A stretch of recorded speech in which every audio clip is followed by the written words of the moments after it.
अस्सलाम वालेकुम स्टूडेंट्स, आज हम जो टॉपिक डिस्कस करने वाले हैं वो मुस्तफ़ा कमाल की इकनॉमिक रिफॉर्म्स हैं। इकनॉमिक का मतलब मुआशी, माली माली इस्लाहात। मुस्तफ़ा कमाल ने अपने मुल्क की माली हालत को बेहतर बनाने के लिए कुछ जो है इक़दामात उठाए। अब मुल्क की माली हालत जो है वो दो तरह की होती है। एक वो माली हालत होती है जो लोगों की माली हालत होती है, इकोनॉमिक कंडीशन होती है, और दूसरी माली हालत जो है वो गवर्नमेंट की माली हालत होती है। तो मुस्तफ़ा कमाल ने दोनों सूरत हालों को बेहतर बनाने की कोशिश की और आवाम की कंडीशंस को बेहतर बनाने के लिए अच्छी सड़कें बनाई, रेलवेज़ बनाए, और मुल्क की बेहतर सूरत हाल को, मुल्क की माली हालात को बेहतर बनाने के लिए कर्ज़ों के बोझ को कम किया और कर्ज़े जो है वो ख़त्म करने की कोशिश की। बैरून और कर्ज़े ख़त्म करने के लिए जो कर्ज़े वापस किए वो बग़ैर मज़ीद कर्ज़े लिए किए। हमारे यहाँ क्या होता है कि हमने जब एक कर्ज़ा जो होता है वो एक टाइम के लिए दिया गया कि जी 10 साल के लिए आपको ये कर्ज़ा दे दिया। 10 साल के बाद जब गवर्नमेंट ने उस कर्ज़े को वापस करना होता है ना, तो वो क्या करती है कि दूसरी तरफ से कर्ज़ा ले लेती है कि हमें IMF जो है वो इतने करोड़ दे दे, 10 करोड़ दे दे, फिर 10 करोड़ वो उस कर्ज़े को वापस कर देती है। यानी हम क्या कर रहे हैं कि कर्ज़े को वापस करने के लिए कर्ज़ा ले लें, लेकिन हमारी तो सूरत हाल पाकिस्तान की इतनी ख़राब है कि जो हमें कर्ज़ा देते हैं दूसरे ममालिक को, उस पर सूद लेते हैं। हम ना सिर्फ ये कि कर्ज़ा वापस करने की कंडीशन में नहीं है, बल्कि हम जो उस पर सूद अदा करते हैं सालाना, वो उसके लिए भी हम और कर्ज़ा लेते हैं। हर साल हम सूद को अदा करने के लिए कर्ज़ा लेते हैं और हम अपने कारोबारी ज़िंदगी को चलाने के लिए मज़ीद कर्ज़ा लेते हैं। यानी हम दो तरह के कर्ज़े लेते हैं। अभी फ़िलहाल इमरान खान की गवर्नमेंट में हमने ये सुना है कि जून में कर्ज़ों को इन्होंने स्टॉप किया है। ख़ास तौर पे जो कर्ज़े वापस किए हैं उनके लिए इन्होंने ये कह रहे हैं, गवर्नमेंट कह रही है कि हमने वो कर्ज़ा लेके नहीं रिटर्न किए।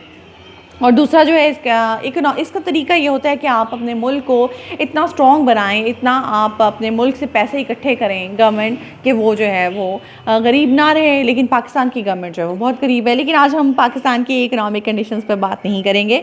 सिर्फ इसलिए सोफोमोज मैंने आपसे बात की क्योंकि ये ज़रूरी है। आपके लेवल पे आप इकॉनमी को नहीं समझते, मुल्क के मुआशी हालात को, यानी मुल्क के माली हालात को नहीं समझते। मुल्क के माली हालात कैसे हैं, क्या होते हैं, इकॉनमी क्या होती है, आपको समझ होनी चाहिए इस लेवल पर, लेकिन नहीं है। इसलिए मैंने इसको थोड़ा सा टचअप किया।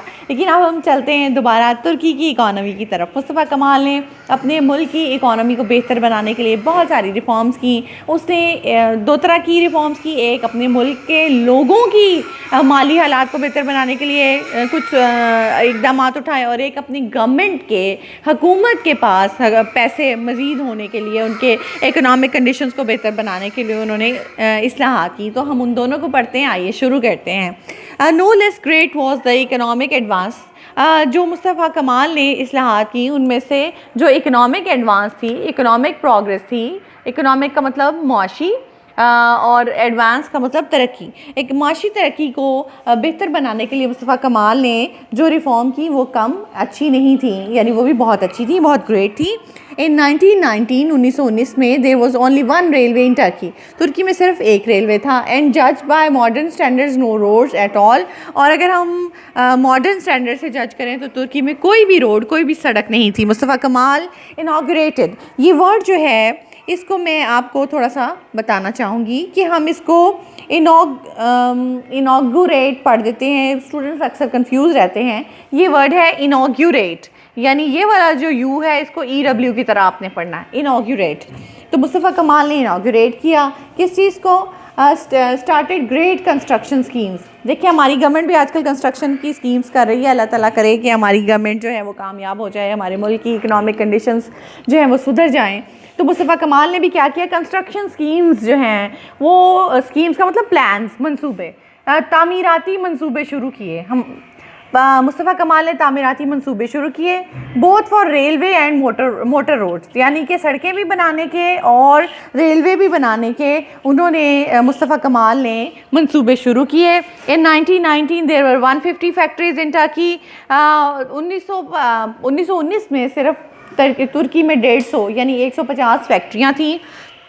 2000 में Turkish 5 years plan inaugurated to encourage heavy industry, लेकिन सन 2000 में तुर्की में एक 5 साला मंसूबा शुरू किया गया जिसमें हैवी इंडस्ट्री को प्रमोट किया गया। फैक्ट्रियाँ जो होती हैं ना वो छोटी छोटी चीज़ें बनाती हैं, लेकिन ये जो हैवी इंडस्ट्री जो होती है ये बड़ी बड़ी चीज़ें बनाती हैं, जैसे प्लेन्स बनाना, जैसे गाड़ियाँ बनाना, इसको हैवी इंडस्ट्री कहते हैं। जो मशीनरी बनाना, बड़ी मशीनरी बनाना, ऐसी बड़ी बड़ी मशीनें बनाना जिससे जो है जो फैक्ट्रियों में इस्तेमाल हो, जो मिलों में इस्तेमाल हो, उसको हैवी इंडस्ट्री कहते हैं। तो हैवी इंडस्ट्री जो है सन 2000 में इन्होंने शुरू की और द टर्किश 5 ईयर्स प्लान के तहत शुरू की, inaugurated to encourage heavy industry, और हैवी इंडस्ट्री को इनकरेज किया स्टिल फर्दर और ज़्यादा। The banking system was organised, organised का मतलब होता है अरेंज करना, मुंतजिम करना, ठीक है, तरतीब देना। बैंकिंग सिस्टम को पुट इन ऑर्डर, इसका सिनोनिम होगा पुट इन ऑर्डर या ऑर्गेनाइज करना, अरेंज करना।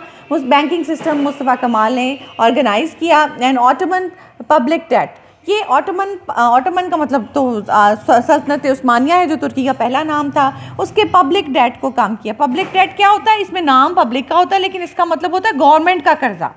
पब्लिक डेट, डेट इसमें डी बी साइलेंट होता है, इसको डेट पढ़ना है बी पढ़े बगैर।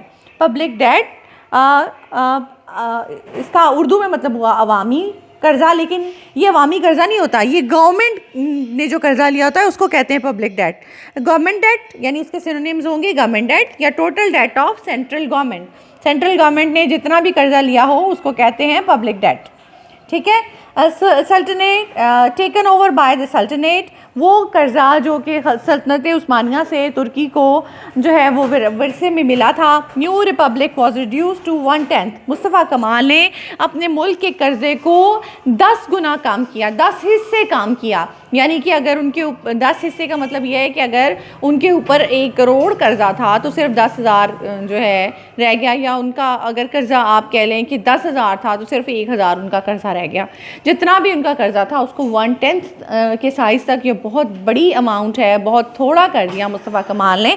अपने मुल्क का कर्जा रिड्यूस करके 1/10 कर दिया। और फॉर्मर, फॉर्मर का मतलब होता है गुज़श्ता, फॉर्मर मीन गुज़श्ता, पिछला, ठीक है, अर्स्ट वाइल। अब पिछली गवर्नमेंट का जो कर्जा है मुस्तफ़ा कमाल ने 1/10 तक रिड्यूस कर दिया वापस कर करके, और मज़ीद कर्जे नहीं लिए। And all this was achieve without further boring.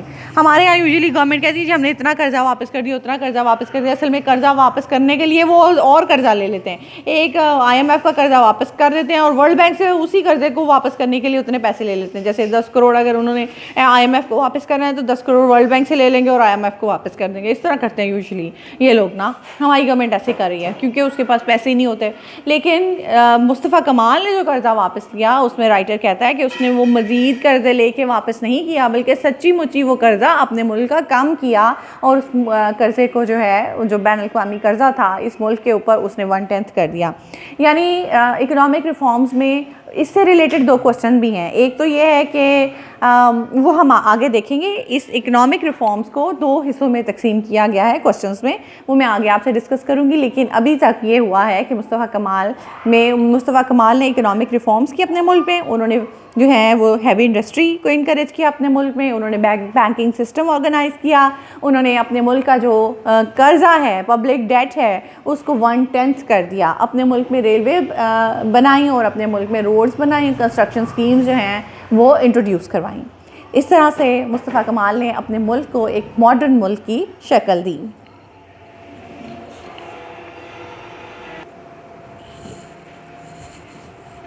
Students, तो मुस्तफ़ा कमाल की इकोनॉमिक रिफॉर्म से रिलेटेड 2 क्वेश्चंस हैं, उनको मैं देख लेती हूँ। थोड़ा सा मैंने आपके लिए आसान करने की कोशिश भी की है इसको। पहला क्वेश्चन है what are the economic reforms of Mustafa Kemal की इकोनॉमिक रिफॉर्म्स क्या हैं। और दूसरा क्वेश्चन है हाउ डिड मुस्तफ़ा कमाल रिफॉर्म इंडस्ट्री। इंडस्ट्री का मतलब होता है फैक्ट्रियाँ और मिलें। इंडस्ट्री क्या होती है? फैक्ट्रियाँ और मिलें जो होती हैं उनको कहते हैं इंडस्ट्री। तो इंडस्ट्री से रिलेटेड मुस्तफ़ा कमाल ने क्या काम किया, ये दोनों चीज़ें को रिलेटेड हैं। जो इंडस्ट्री की तरक्की है ना वो भी इकोनॉमिक तरक्की में ही आती है। यानी अगर आपको इकोनॉमिक रिफॉर्म्स का क्वेश्चन दें तो आप इसका आंसर यहाँ से लेकर यहाँ तक लिखेंगे, ठीक है। इकोनॉमिक रिफॉर्म्स यहाँ से लेकर एंड तक सारी इकोनॉमिक रिफॉर्म्स ही हैं।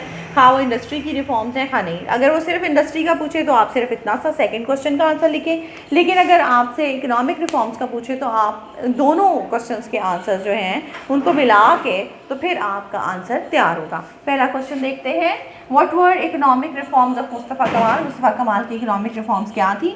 मुस्तफ़ा कमाल बिल्ट ये अच्छा स्टूडेंट्स, मैंने ये नोटिस किया है कि मेरे स्टूडेंट्स भी आज भी मेरी क्लास में इसको बुल्ट बोल रहे थे, इस वर्ड को built.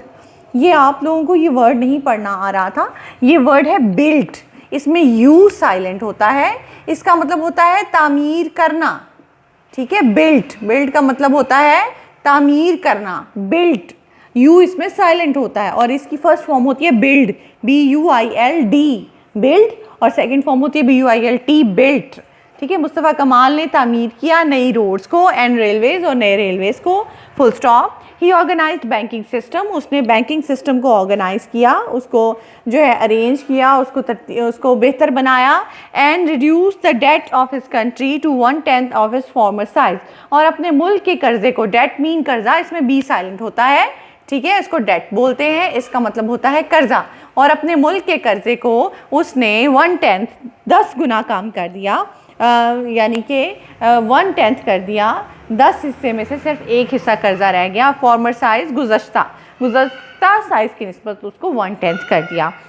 In 1914 there were only one, और इसके अलावा यहाँ से इंडस्ट्रियल रिफॉर्म्स शुरू होती हैं कि मुस्तफ़ा कमाल ने इंडस्ट्रियल रिफॉर्म्स क्या की। इंडस्ट्रियल रिफॉर्म्स भी इकोनॉमिक रिफॉर्म्स का हिस्सा हैं। अगर तो सिर्फ इंडस्ट्रियल रिफॉर्म का पूछे तो आप सिर्फ ये सेकंड वाला आंसर लिखें, लेकिन अगर इकोनॉमिक रिफॉर्म्स का पूछे तो आपने यहाँ से लेकर ये इकोनॉमिक रिफॉर्म्स हैं, ठीक है, यहाँ तक सारी की सारी इकोनॉमिक रिफॉर्म्स ही हैं। चलें अब हम इंडस्ट्रियल रिफॉर्म्स को देख लेते हैं कि इंडस्ट्री में मुस्तफ़ा कमाल ने क्या रिफॉर्म्स की। In 1919 there were only 150 factories in Turkey. Mustafa Kemal के आने से पहले 1919 में सिर्फ 150 फैक्ट्रीज थी।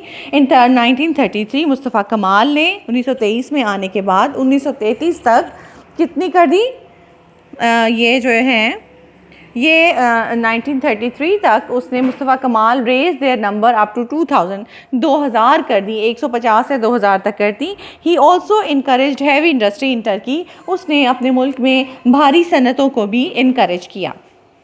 इसके साथ ही आज का ये टॉपिक इकोनॉमिक रिफॉर्म्स वाला ख़त्म होता है। हम इससे अगली वीडियो में मिलेंगे। मेरे चैनल को सब्सक्राइब करना ना भूलिए ताकि जैसे ही कोई नई वीडियो अपलोड हो आप आराम से नोटिफाई हो जाएं। Thank you so much. Allah हाफ़िज़।